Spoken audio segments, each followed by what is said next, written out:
Hello, welcome in today's video. 12 seconds later. The interview with my father, that we made about the Law Society and the Honor Society. But you will be able to get the full interview on Patreon. There's a link in the description if you're interested in that. Thank you so much, and thank you for helping me with my dream. Okay, here to the video.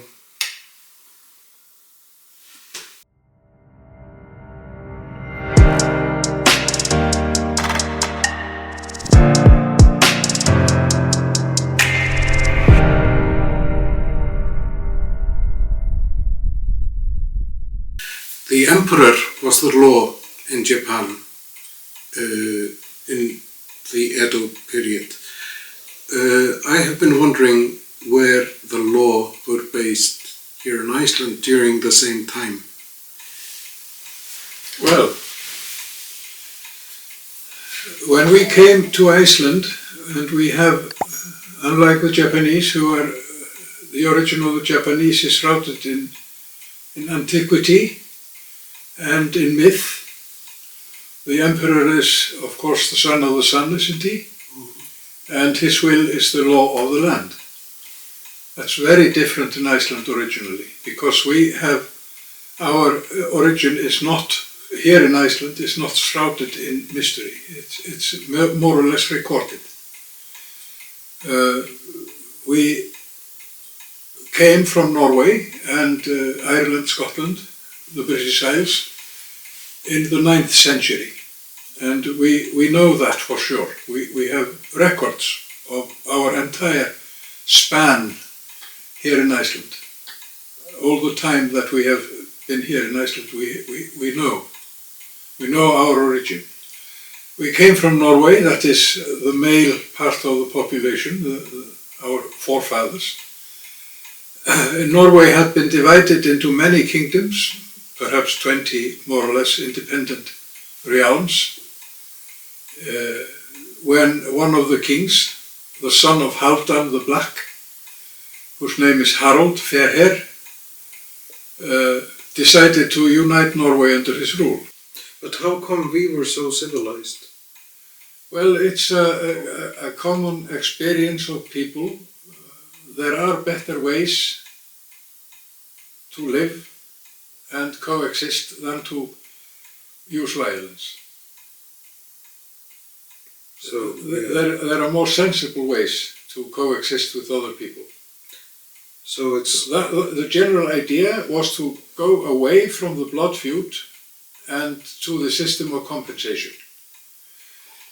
I told you that we had the law-giving or law-interpreting function of Parliament, and Parliament was also the Supreme Court. But there was no executive power. That was a private thing. If you were wronged, you took your case to Parliament and they passed a sentence. They judged in the matter. And the heaviest penalty that you could pay was to be driven out of the country. If you broke the law and you refused to compensate, you had put yourself outside the protection of the law. You had become a lawless person or an outlaw, and you had no place in Icelandic society. You had to go abroad and spend at least 3 winters. After 3 winters you could return. You had paid your penalty. But again, this is a very strange thing for many. You could choose to obey the law or not. You could choose to obey the law and pay your penalty, or you could do it in the old style, by avenging yourself, by killing somebody or doing something. So it's a little bit like when we took up Christianity to, if you decided to not to follow the Christians, then you could just do it by yourself and not tell anybody about it or something like that. Yeah, well, this is very individualistic. You are responsible for your conduct and your fate to a certain degree. You take the consequences of your actions. You can pay compensation, and you can choose to avenge yourself, perhaps by killing your enemy or something like that. And then you were sentenced by Parliament to pay a compensation. And if you refused to pay the compensation, you were outlawed. Parliament demanded of you that you left the country and stayed away for 3 winters. After 3 winters you could return. But within the 3 winters that you should stay away, you had no protection of the law. You could be hunted down and killed by those you had offended. It was their duty, according to the ancient law, to take revenge. And since you had chosen not to pay the compensation, you had to face the consequences. And we have several sagas, 2 sagas that I remember quite well. The saga of Grettir the Strong and the saga of Gísli Súrsson. If you manage to survive outside the law, in the land, for 20 winters, you could return to society again. Nobody made it. Grettir the Strong and Gísli Súrsson were killed after 19 winters or so. They didn't make it. So we have sagas about them. Okay. Great heroes, lawbreakers. But in terms of, like, for example, warriors, I mean, what would you say is the main difference between a Viking and a samurai? A Viking is a criminal. A Viking it's a very derogatory term in traditional Icelandic. The English have made it very popular. A Viking is a lawless person, in the meaning he's a robber, he's a thief, he's a murderer, he lives by his sword, he robs other people, he wrongs other people. So Vikings have never been popular in Iceland, but yet many young Icelanders in the 9th and 10th centuries became Vikings for a while. Even Vikings had their own law. We have mentioned of Viking law. If you think about it, it is necessary for all men to have some rules, some laws, to be able to work together, to coexist. So if you become a member of a Viking band for the summer, for the duration of the summer, you are working with some riffraff from Sweden and Norway and Denmark and Iceland and perhaps Germany or England or Scotland or Ireland, all sorts of opportunists band together to rob other people. And even in this context, you have to have some basic law, some basic rules. Okay, so like, for example, a samurai without a shogun to, speak to what's called a ronin. Yeah, he would probably be a bit similar to a Viking. The samurai without a home. Yeah, samurai without without a clan. Without a clan and without but the Vikings always had a leader, and they had to stick to the leader. They had to support the leader. I mean, of course, the samurais had the emperor always. And then you have your sense of honor. It's a fundamental thing. Your honor is for everybody more important than life itself. You stick to your honor and your code of honor, whatever happens. Yeah.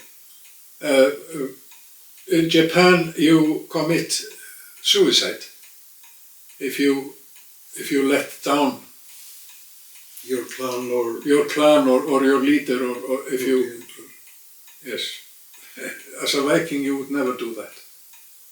Instead, as a pagan Viking, you would seek death in battle or in combat with somebody.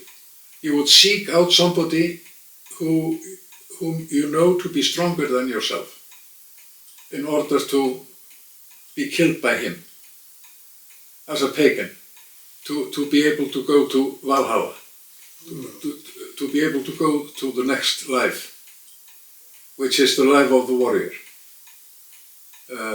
the afterlife of a warrior, as a guest, as a soldier of Odin or Freyja, because Freyja has the right to half of those who fall in battle. As a warrior, you would like to end your life in battle. That's the only way you can get an invitation to Odin. So there weren't many Vikings performing as a puku or... Oh, silly thing to kill yourself, uselessly. You seek out somebody to kill you. You fight somebody whom you know. You go out in flames like the pilot of the Japanese. During the World War. Yes, during World War II. You go exactly like they went. In a kamikaze. In a kamikaze. That's what you do. You don't kill yourself. You seek out somebody to fight, even though you know it will be your last fight. But it gives you an invitation to the afterlife. Because there are three places where you go after death.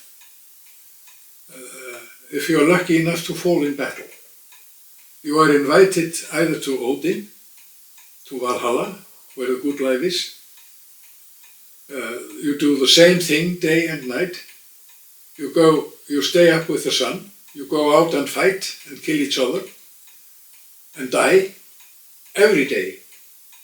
And then when night falls, you rise again from the death, go into the Valhalla, the huge hall of Valhalla, where you drink and eat and tell stories and enjoy the good life all the night. Mm-hmm. To go out again in the morning and fight and die and whatever warriors do. This is the good life. If you are unlucky, if you die in your bed, you go to hell. Hell is not the same as hell. It's the same word in English and Icelandic, but hell, with one L, is the goddess of the dead. She is the goddess of the underworld. And in the it's more or less the same idea of an underworld as the Greeks, the ancient Greeks had. It's a very tedious existence. There is neither light nor darkness. There is no fun. Food tastes of nothing. The birds do not sing. It's very, very tedious. And the goddess of the dead, Hel, she has a double appearance, if you like. One half of her face and her body is blue and terrible. She is so terrible that the blood in your dead veins freezes when you look at her. But the other half of Hel is fair and beautiful, very sexy. It's a very, very strange idea. And she is the lord or the queen of the underworld. And there is a third place. And that place is reserved for the true baddies of this world. There is, in the far north, there is a huge long house.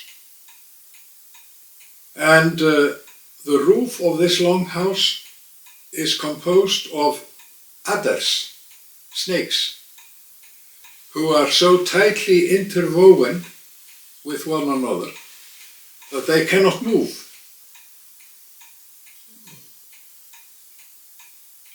and their heads are facing inwards. And in their mad anger, their fangs are dripping poison to the floor of this house. The roof is dripping poison. But what determines... And this poison is very, very cold. It's so cold and so poisonous that it freezes your dead body when it drips on you. You are sent to this place for 3 very serious crimes. And these crimes are all about honor. This place is reserved for the one who betrays his word, who goes back on his word, who lies. This place is reserved for those who betray their Lord or their leader. And the third crime is this place is reserved for those who betray the sweetheart of a comrade. If you take the wife or the betrothed or the sweetheart of one of your comrades in arms, this is your punishment. And from this long house in the north, there is a river that flows south. And this river is the river Volga in Russia. This house is so far east that it's in the Russias. It's a good story. But this is the afterword. But what determined where the Viking would go? Opportunity. The Swedes would go east. Iceland was by chance discovered by a Swedish Viking, Nadodr. I have never understood what on earth he was doing here in the mid-Atlantic. He should have gone along the Dnieper or Volga or southeast to the Black Sea or the Caspian Sea or to Persia or to the east. Swedes went to the east. But he came to Iceland. He discovered this island in the mid-ocean, according to the legend, in late summer, and he went up on a mountain, and he looked inland, and he saw snow falling on the mountains in the far. So he called the land he had discovered Snæland, the land of snow. The next chap who heard about the land and came here to settle, he was a Norwegian. His name was Floki, Floki of the Ravens, and he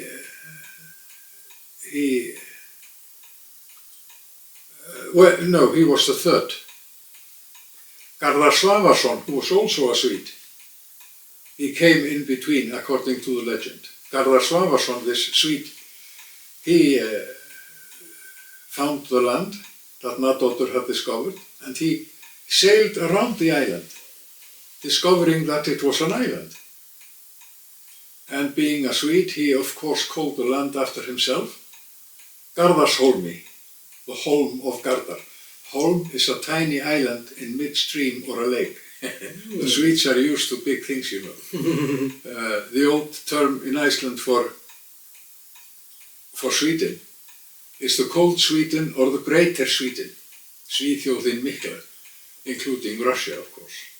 Of course. The Swedes had their aspirations in Russia all the time.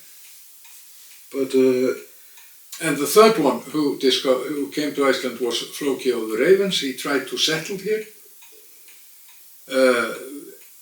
He came in spring. There was plenty of everything. All the animals were unused to man. You could pick the birds. They didn't flee. You could pick the seals. They were unused to men. They didn't know any danger from that strange thing on 2 feet. So they didn't run or do anything. They were simply easy prey. And Hrafnarhróki, he forgot to harvest. And winter came, and his animals died of hunger, starvation, and almost the people too. And before leaving, he went up on a mountaintop in the western fjords and saw a huge fjord full of ice. And he's the one, according to the legend, who gave Iceland the name Land of Ice, in order to get people not to come here. This is a bad island, this is a bad place. But he came later and settled, and he died in Iceland. Okay. It's very opposite of Eric the Red, who settled Greenland. And he chose the name Greenland, especially to make the island inviting for people to come. Well, of course. Propaganda. It's everywhere these days. But it's a very strange and amazing thing that the title, Goði, was reinvented in Iceland. It is a title that is known from Denmark and southern Norway, but in Denmark and southern Norway, the Goðar, in plural, seem to have been sacrificial priests or religious leaders. But here in Iceland, they are a combination of religious and temporal leaders. They are not overlords, because the Icelandic society, even though it was stratified, some people are better than others, everybody had their right. The chieftain had his right, the free farmer has his right, the servants had their rights, and the slaves had their rights. And the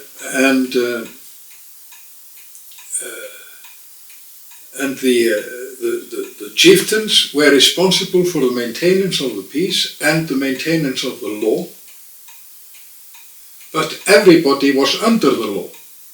It's very different from Japan, where the emperor and the great lords were above the law. Nobody was above the law in Iceland. Everybody had to adhere to the law, obey the law. So this is very strange. This very aristocratic society is, as we have been until probably quite recently, very stout people, very aristocratic if you like, but at the same time we are very egalitarian. And the reason is explained by our history. We all descend from the same individuals in the age of settlement. And these people, 250 or so individuals, whose names we know, and their wives and their descendants, and it has always been recorded from the very beginning who descends from whom. And after a few generations, living on the margin, we all descend from the same individuals. Because we live on the margin.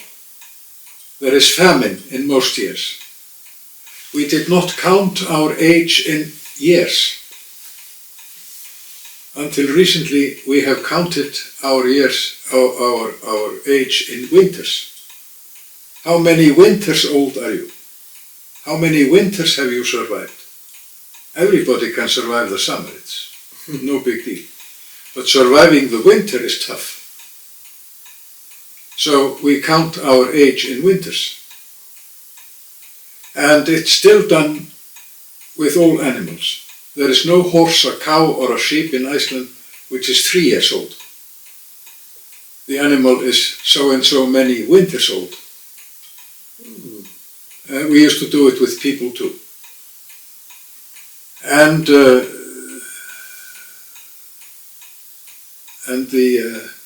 winters count, not the summers. But we were at this time, it's amazing how civilized we actually became so early on. We have been civilized from the beginning. The uncivilized people are people who have given up their civilization.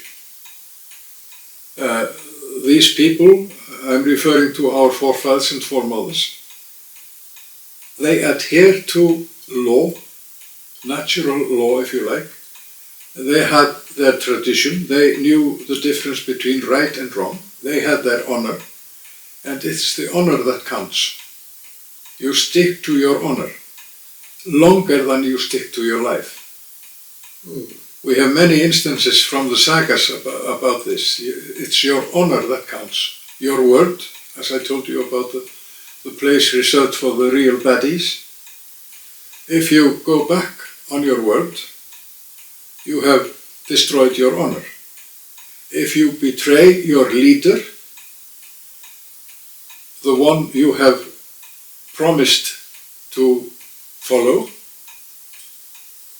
you have destroyed your honor. And if you do some very bad things, like stealing the sweetheart of your comrade in arms, you have forfeited your honor. It's all based on honor. I actually think that is a great way to conclude this first part of this discussion with my father about the similarities between Japanese and Icelandic and Scandinavian culture. So 1,000 years ago. 1,000 years ago, I will do more of those, and like I mentioned before, you will be able to see them fully on Patreon, and then I will also put up clips on YouTube, and I do hope you enjoyed this, and we will see you at the next one. Thank you. Bye bye.